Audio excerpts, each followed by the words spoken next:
Here in Finland, when the virus hit in mid and late March, the government very quickly made the decision to shift to remote learning, and for a period of a number of weeks, all the children in Finland stayed home.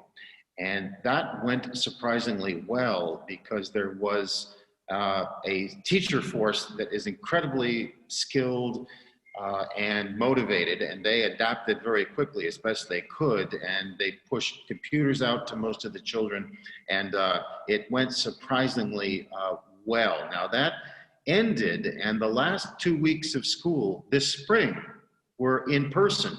Many people were worried at possibility of outbreaks, but the infection rate was so low that there were essentially no problems in the country. And that last 2 weeks of the spring term, with children coming back to school, was a very good tee up for what happened this August when my son went to school here in Finland. What happened was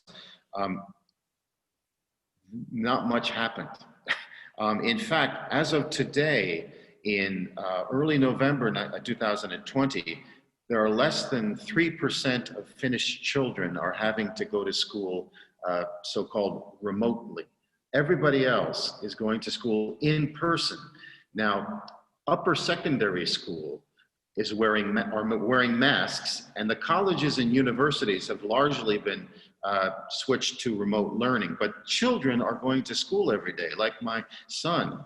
They are not wearing masks. There's not much concern for the virus because this country is the lowest infection rate in Europe, strikingly low. It's ticking up, but from a very low base. So as a result, teaching has not changed that much.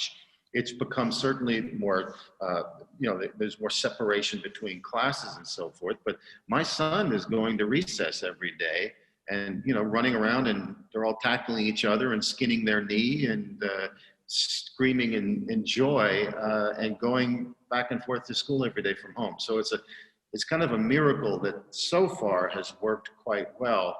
And I think the lessons learned are fair funding, equity, resources being available for every child, and an attitude that values every child as valuable as the other, which is a striking, national consensus here.